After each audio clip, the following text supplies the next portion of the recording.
ओम नमो भगवते वासुदेवाय। आप सभी का हमारे YouTube चैनल पर हार्दिक स्वागत है।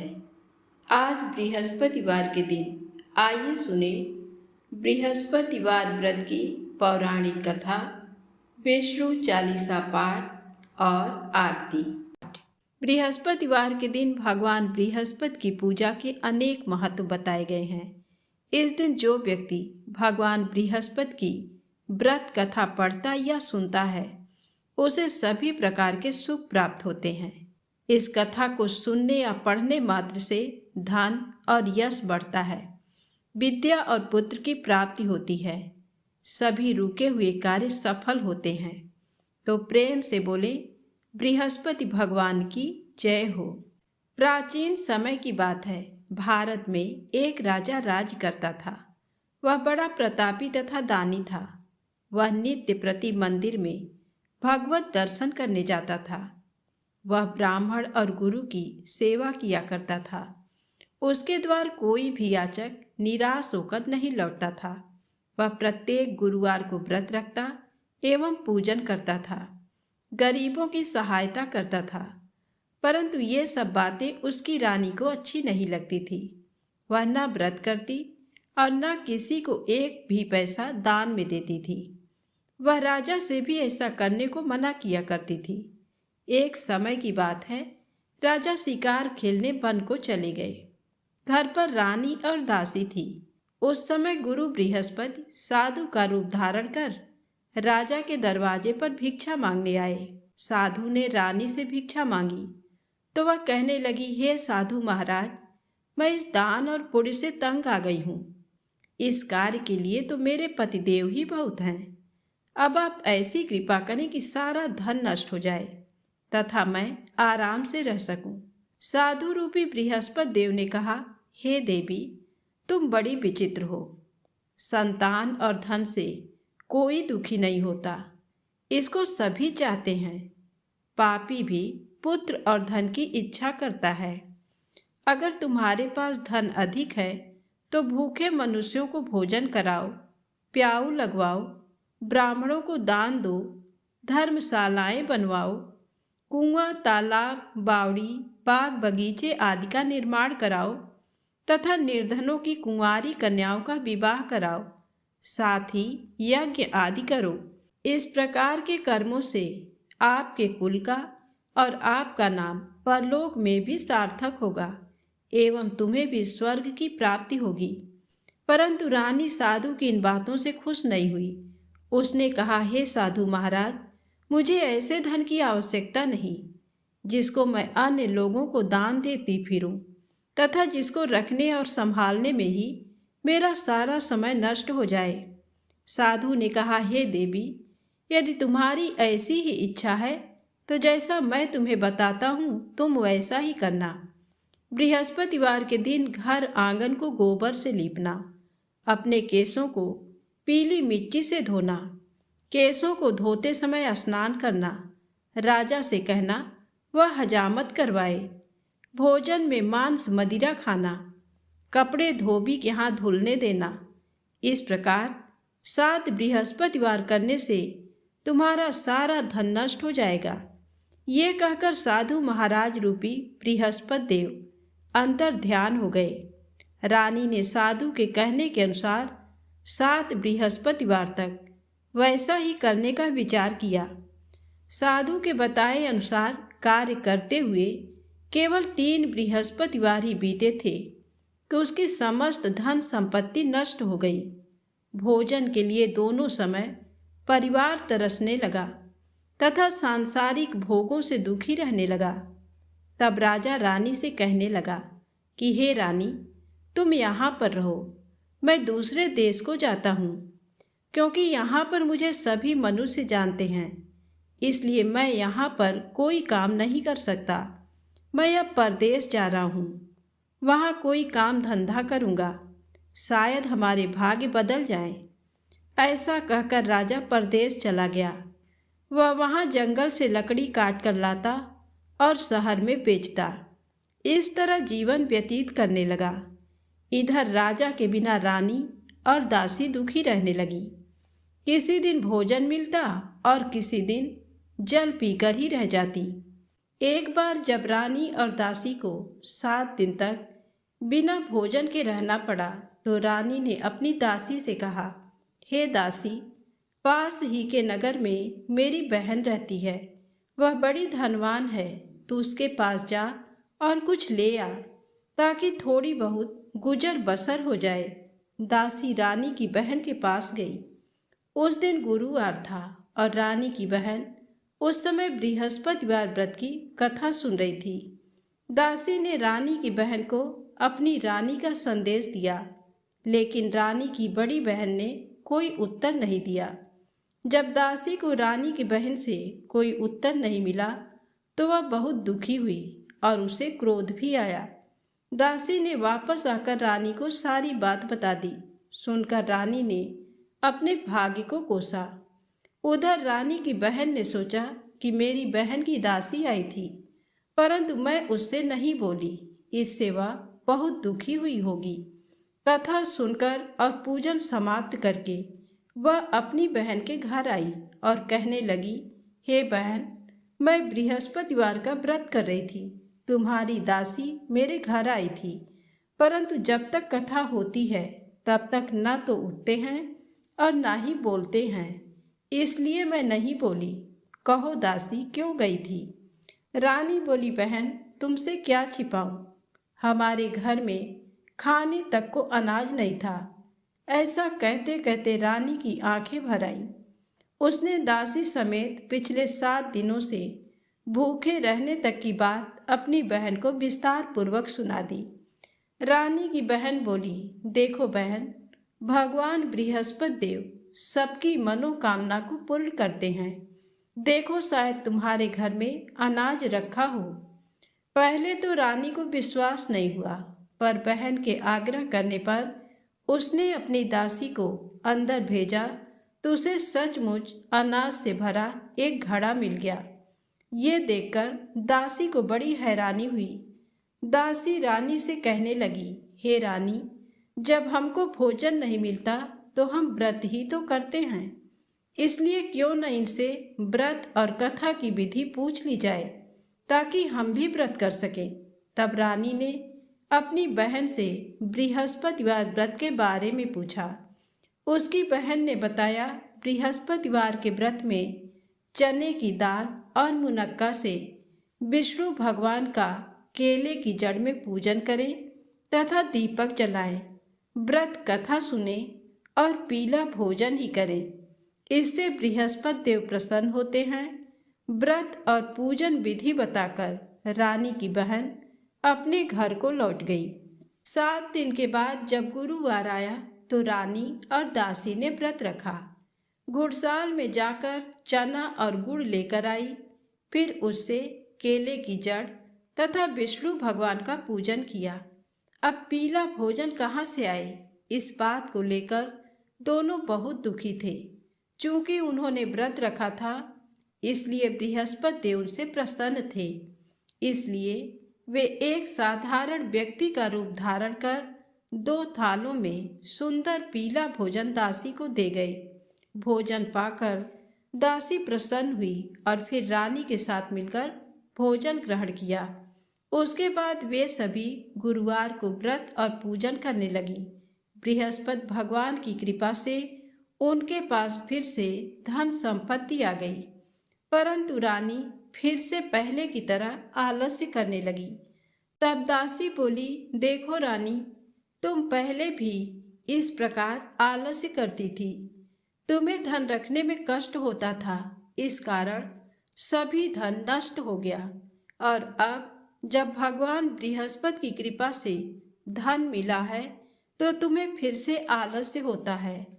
रानी को समझाते हुए दासी कहती है कि बड़ी मुसीबतों के बाद हमने ये धन पाया है, इसलिए हमें दान पुण्य करना चाहिए, भूखे मनुष्यों को भोजन कराना चाहिए और धन को शुभ कार्यों में खर्च करना चाहिए, जिससे तुम्हारे कुल का यश बढ़ेगा, स्वर्ग की प्राप्ति होगी और पितृ प्रसन्न होंगे। दासी की बात मानकर रानी अपना धन शुभ कार्यों में खर्च करने लगी। जिससे पूरे नगर में उसका यश फैलने लगा। एक दिन रानी और दासी दोनों आपस में विचार करने लगी कि न जाने राजा किस दशा में होंगे। उनकी कोई खोज खबर भी नहीं है। उन्होंने श्रद्धा पूर्वक गुरु बृहस्पति भगवान से प्रार्थना की कि राजा जहाँ कहीं भी हो शीघ्र वापस आ जाएं। उधर राजा परदेश में बहुत दुखी रहने लगा। वह प्रतिदिन जंगल से लकड़ी बीनकर लाता और उसे शहर में बेचकर अपने दुखी जीवन को बड़ी कठिनता से व्यतीत करता था। एक दिन दुखी हो अपनी पुरानी बातों को याद करके वह रोने लगा और उदास हो गया। उसी समय राजा के पास बृहस्पति देव साधु के वेश में आकर बोले, हे लकड़हारे, तुम इस सुनसान जंगल में किस चिंता में बैठे हो, मुझे बतलाओ। ये सुन राजा के नेत्रों में जल भर आया। साधु की वंदना कर राजा ने अपनी संपूर्ण कहानी सुना दी। महात्मा दयालु होते हैं। वे राजा से बोले, हे राजा, तुम्हारी पत्नी ने बृहस्पति देव के प्रति अपराध किया था, जिसके कारण तुम्हारी ये दशा हुई। अब तुम किसी प्रकार की चिंता मत करो, भगवान तुम्हें पहले से अधिक धन देंगे। देखो, तुम्हारी पत्नी ने बृहस्पतिवार का व्रत प्रारंभ कर दिया है।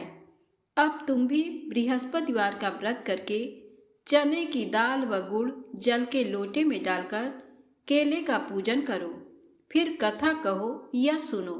भगवान तुम्हारी सब कामनाओं को पूर्ण करेंगे। साधु की बात सुनकर राजा बोला, हे प्रभु, लकड़ी बेचकर तो इतना पैसा भी नहीं मिलता जिससे भोजन करने के उपरांत कुछ बचा सकूं।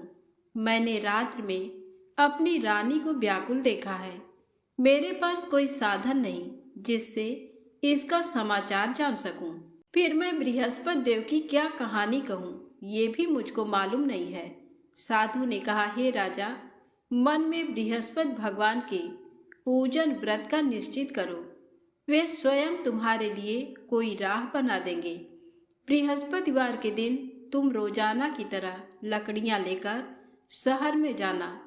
तुम्हें रोज से दुगना धन प्राप्त होगा, जिससे तुम भली भांति भोजन कर लोगे तथा बृहस्पति देव की पूजा का सामान भी आ जाएगा। जो तुमने बृहस्पतिवार की कहानी के बारे में पूछा है वह इस प्रकार है। प्राचीन काल में एक बहुत ही निर्धन ब्राह्मण था। उसके कोई संतान नहीं थी। वह नित्य पूजा पाठ करता।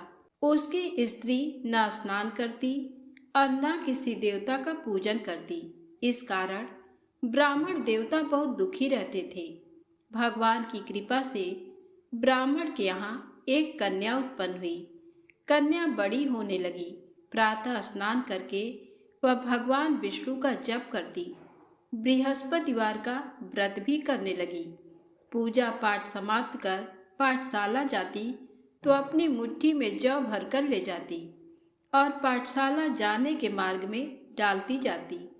लौटते समय वही जौ स्वर्ण के हो जाते तो उनको बीनकर घर ले आती।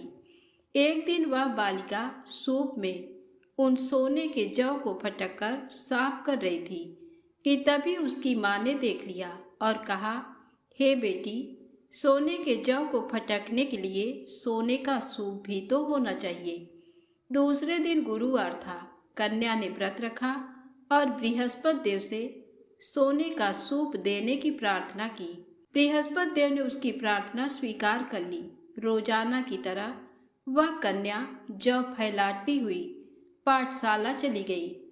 पाठशाला से लौटकर जब वह जौ बीन रही थी तो बृहस्पति देव की कृपा से उसे सोने का सूप मिला। उसे वह घर ले आई और उससे जौ साफ करने लगी, परंतु उसकी माँ का वही ढंग रहा।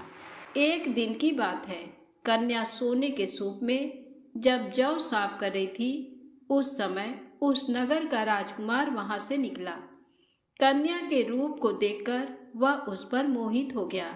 राजमहल आकर वह भोजन तथा जल त्याग कर उदास होकर लेट गया। राजा को जब राजकुमार द्वारा अन्न जल त्यागने का समाचार ज्ञात हुआ तो अपने मंत्रियों के साथ वह अपने पुत्र के पास गया और कारण पूछा।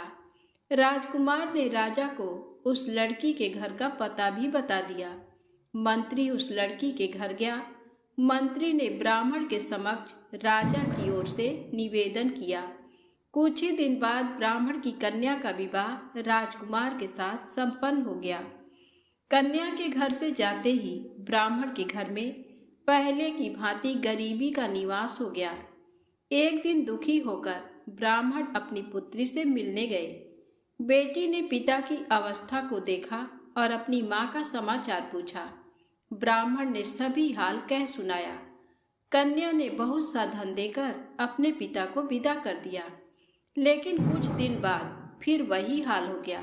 ब्राह्मण फिर अपनी कन्या के यहाँ गया और सभी हाल कहा तो पुत्री बोली, हे पिताजी, आप माता जी को यहाँ लिवा लाओ। मैं उन्हें वह विधि बता दूंगी जिससे गरीबी दूर हो जाए। ब्राह्मण देवता अपनी स्त्री को साथ लेकर अपनी पुत्री के पास राजमहल पहुँचे तो पुत्री अपनी माँ को समझाने लगी, हे माँ, तुम प्रातःकाल स्नान आदि करके विष्णु भगवान का पूजन करो तो सब दरिद्रता दूर हो जाएगी। परंतु उसकी माँ ने उसकी एक भी बात नहीं मानी। वह प्रातःकाल उठकर अपनी पुत्री के बच्चों का बचा जूठन खा लेती थी। एक दिन उसकी पुत्री को बहुत गुस्सा आया। उसने अपनी माँ को एक कोठरी में बंद कर दिया। प्रातःकाल उसने स्नान आदि करा के पूजा पाठ करवाया तो उसकी माँ की बुद्धि ठीक हो गई। इसके बाद वह नियम से पूजा पाठ करने और प्रत्येक बृहस्पतिवार को व्रत रखने लगी। इस व्रत के प्रभाव से मृत्यु के बाद वह स्वर्ग को गई। वह ब्राह्मण भी सुखपूर्वक इस लोक का सुख भोगकर स्वर्ग को प्राप्त हुआ। इस तरह कहानी कहकर साधु देवता वहां से अंतर ध्यान हो गए। धीरे धीरे समय व्यतीत होने पर फिर बृहस्पतिवार का दिन आया। राजा जंगल से लकड़ी काटकर शहर में बेचने गया। उसे उस दिन और दिनों से अधिक धन मिला। राजा ने चना गुड़ आदि लाकर बृहस्पतिवार का व्रत किया। उस दिन से उसके सभी क्लेश दूर हुए। परंतु जब अगले गुरुवार का दिन आया तो वह बृहस्पतिवार का व्रत करना भूल गया। इस कारण बृहस्पति भगवान नाराज हो गए। उस दिन उस नगर के राजा ने विशाल यज्ञ का आयोजन किया तथा शहर में ये घोषणा करा दी कि कोई भी मनुष्य अपने घर में भोजन न बनावे, न आग जलावे।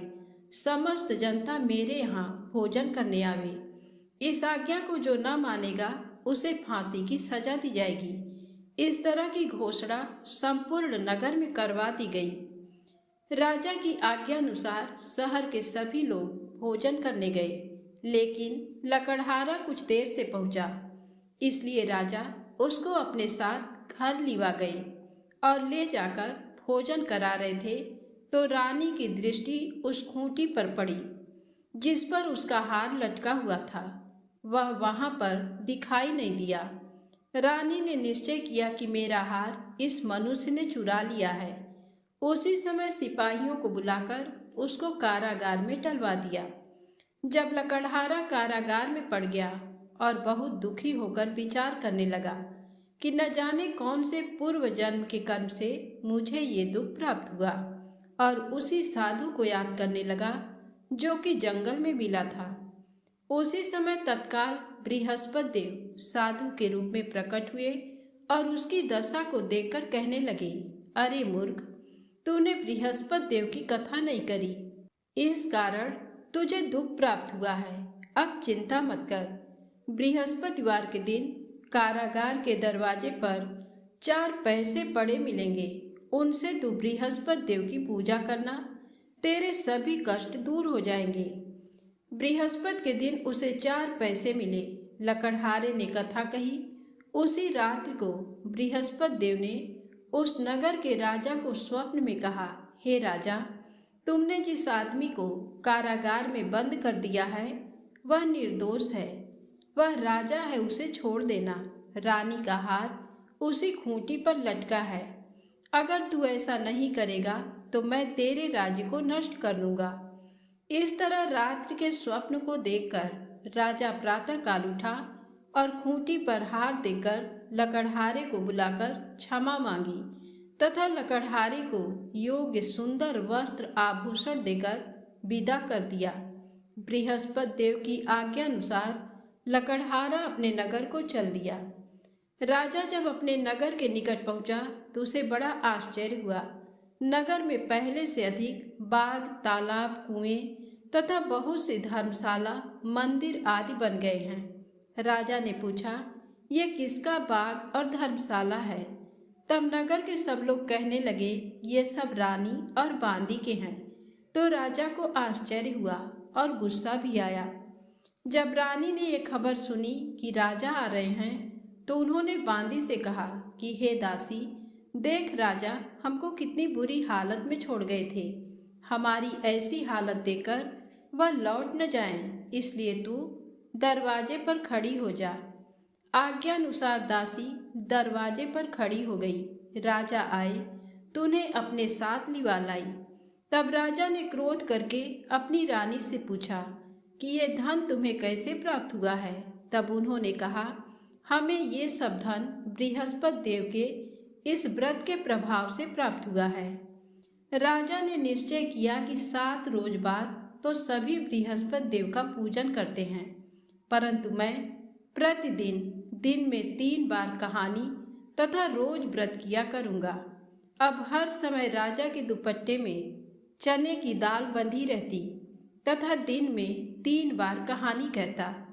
एक रोज राजा ने विचार किया कि चलो अपनी बहन के यहाँ हो आवें। इस तरह निश्चय कर राजा घोड़े पर सवार हो अपनी बहन के यहाँ को चलने लगा। मार्ग में उसने देखा कि कुछ आदमी एक मुर्दे को लिए जा रहे हैं। उन्हें रोककर राजा कहने लगा, अरे भाइयों, मेरी बृहस्पति देव की कथा सुन लो। वे बोले, लो हमारा तो आदमी मर गया है, इसको अपनी कथा की पड़ी है। परंतु कुछ आदमी बोले, अच्छा कहो, हम तुम्हारी कथा भी सुनेंगे। राजा ने दाल निकाली और जब कथा आधी हुई थी कि मुर्दा हिलने लग गया, और जब कथा समाप्त हो गई तो राम राम करके मनु से उठकर खड़ा हो गया। आगे मार्ग में उसे एक किसान खेत में हल चलाता मिला। राजा ने उसे देखा और उससे बोले, अरे भैया, तुम मेरी बृहस्पतिवार की कथा सुन लो।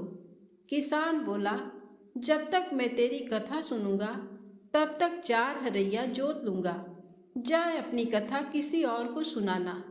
इस तरह राजा आगे चलने लगा। राजा के हटते ही बैल पछाड़ खाकर गिर गए तथा किसान के पेट में बड़ी जोर का दर्द होने लगा। उस समय उसकी माँ रोटी लेकर आई। उसने जब ये देखा तो अपने पुत्र से सब हाल पूछा और बेटे ने सभी हाल कह दिया। तो बुढ़िया दौड़ी दौड़ी उस घुड़सवार के पास गई और उससे बोली कि मैं तेरी कथा सुनूंगी, तू अपनी कथा मेरे खेत पर चलकर ही कहना। राजा ने बुढ़िया के खेत पर जाकर कथा कही, जिसके सुनते ही वह बैल उठ खड़े हुए तथा किसान के पेट का दर्द भी बंद हो गया। राजा अपनी बहन के घर पहुंचा। बहन ने भाई की खूब मेहमानी की। दूसरे रोज प्रातःकाल राजा जगा तो वह देखने लगा कि सब लोग भोजन कर रहे हैं। राजा ने अपनी बहन से कहा, ऐसा कोई मनुष्य है जिसने भोजन नहीं किया हो, मेरी बृहस्पतिवार की कथा सुन ले। बहन बोली, हे भैया, ये देश ऐसा ही है कि पहले यहाँ लोग भोजन करते हैं, बाद में अन्य काम करते हैं। अगर कोई पड़ोस में हो तो देख आऊं। वह ऐसा कहकर देखने चली गई, परंतु उसे कोई ऐसा व्यक्ति नहीं मिला जिसने भोजन न किया हो। अतः वह एक कुम्हार के घर गई जिसका लड़का बीमार था। उसे मालूम हुआ कि उनके यहाँ 3 रोज से किसी ने भोजन नहीं किया है। रानी ने अपने भाई की कथा सुनने के लिए कुम्हार से कहा। वह तैयार हो गया। राजा ने जाकर बृहस्पतिवार की कथा कही, जिसको सुनकर उसका लड़का ठीक हो गया। अब तो राजा की प्रशंसा होने लगी। एक रोज राजा ने अपनी बहन से कहा कि हे बहन, हम अपने घर को जाएंगे, तुम भी तैयार हो जाओ। राजा की बहन ने अपनी सास से कहा। सास ने कहा, हाँ चली जा, परंतु अपने लड़कों को मत ले जाना, क्योंकि तेरे भाई के कोई औलाद नहीं है। बहन ने अपने भैया से कहा, हे भैया, मैं तो चलूंगी, पर कोई बालक नहीं जाएगा। राजा बोला, जब कोई बालक नहीं चलेगा तब तुम ही क्या करोगी। बड़े दुखी मन से राजा अपने नगर को लौट आया। राजा ने अपनी रानी से कहा, हम निर्वंशी हैं, हमारा मुंह देखने का धर्म नहीं है और कुछ भोजन आदि नहीं किया। रानी बोली, हे प्रभु, बृहस्पति देव ने हमें सब कुछ दिया है, वह हमें औलाद अवश्य देंगे। उसी रात को बृहस्पति देव ने राजा से स्वप्न में कहा, हे राजा उठ, सभी सोच त्याग दे, तेरी रानी गर्भ से है। राजा को ये बात सुनकर बड़ी खुशी हुई। 9वें महीने में उसके गर्भ से एक सुंदर पुत्र पैदा हुआ। तब राजा बोला, हे रानी, स्त्री बिना भोजन के रह सकती है, पर बिना कहे नहीं रह सकती। जब मेरी बहन आवे तुम मुझसे कुछ कहना मत।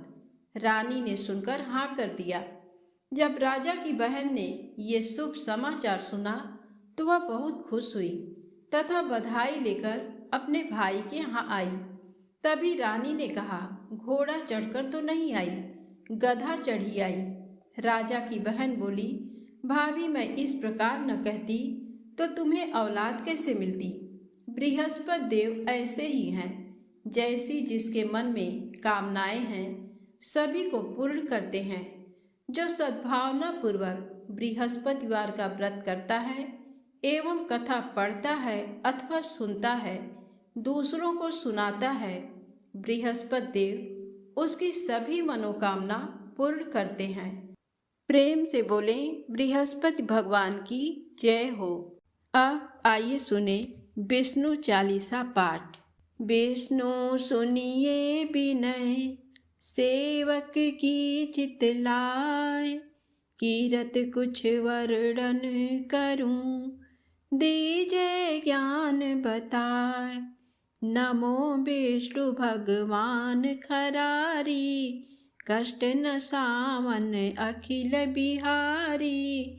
प्रबल जगत में शक्ति तुम्हारी, त्रिभुवन फैल रही उजियारी। सुंदर रूप मनोहर सूरत, सरल स्वभाव मोहनी मूरत। तन पर पीतांबर अति सोहत, बैजंती माला मन मोहत। शंख चक्र कर गदा बिराजे, देखत दैत्य असुर दल भाजे। सत्य धर्म मद लोभ न गाजे, काम क्रोध मद लोभ न छाजे। संत भक्त सज्जन मन रंजन, धनुजय असुर दुष्टन दल गंजन।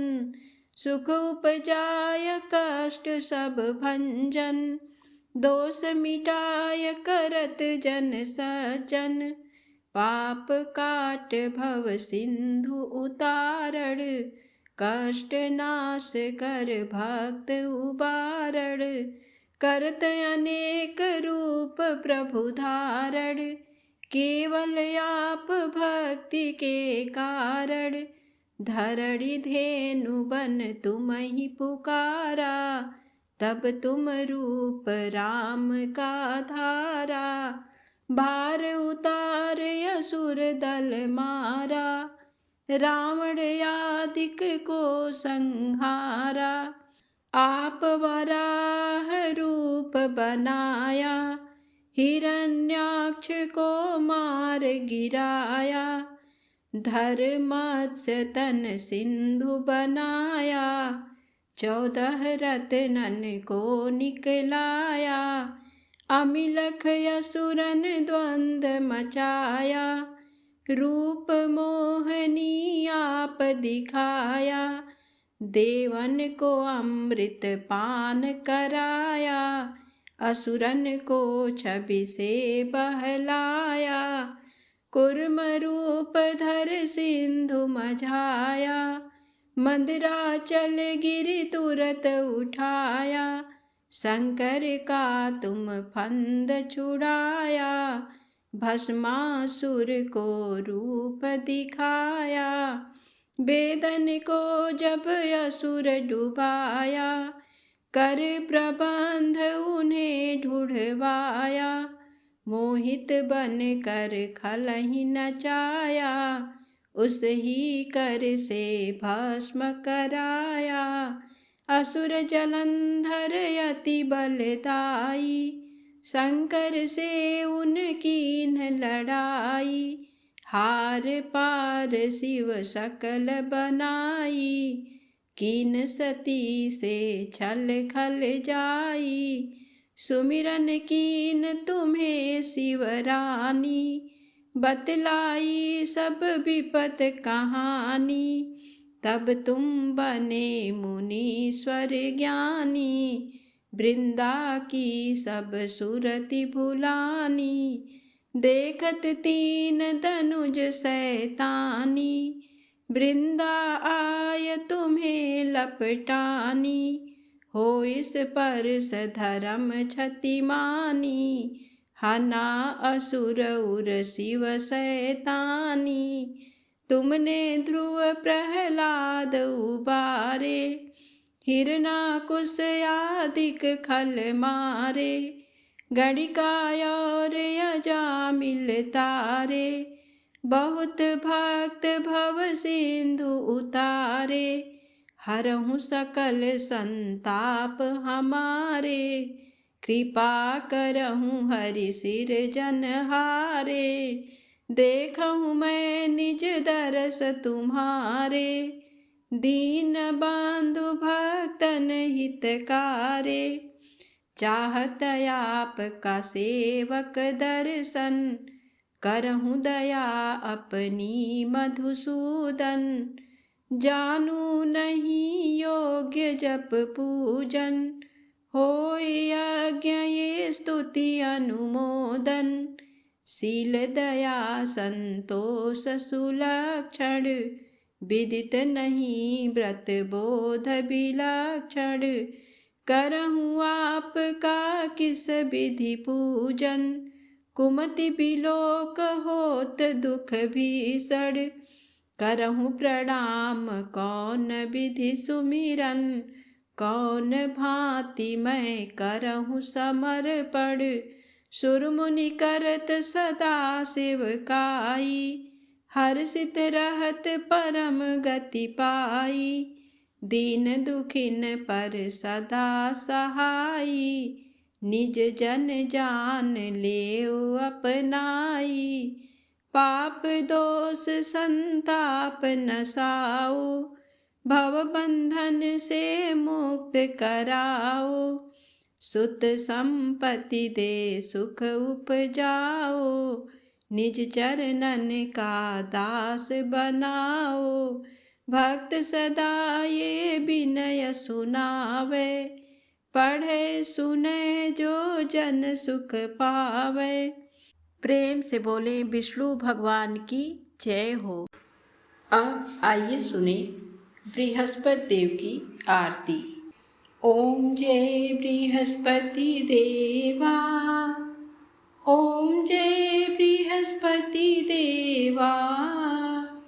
छिन छिन भोग लगाऊं, छिन छिन भोग लगाऊं, कदली फल मेवा। ओम जय बृहस्पति देवा। तुम पूर्ण परमात्मा, तुम अंतर्यामी। जगत पिता जगदीश्वर, जगत पिता जगदीश्वर, तुम सबके स्वामी। ओम जय बृहस्पति देवा। चरणामृत निज निर्मल, सब पातक हरता। सकल मनोरथ दायक, सकल मनोरथ दायक कृपा करो भरता। ओम जय बृहस्पति देवा, तन मन धन अर्पण कर, जो जन शरण पड़े। प्रभु प्रकट तब हो कर, प्रभु प्रकट तब हो कर, आकर द्वार खड़े। ओम जय बृहस्पति देवा, दीन दयाल दयानिधि, भक्तन हितकारी। पाप दोष सब हरता, पाप दोष सब हरता, भव बंधन हारी। ओम जय बृहस्पति देवा, सकल मनोरथ दायक, सब संशय हारो। विषय विकार मिटाओ, विषय विकार मिटाओ, संतन सुखकारी।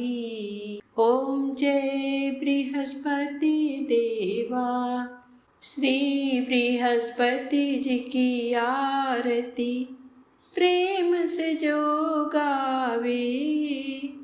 सुख संपत्ति धन वैभव, सुख संपत्ति धन वैभव, सो निश्चय पावे।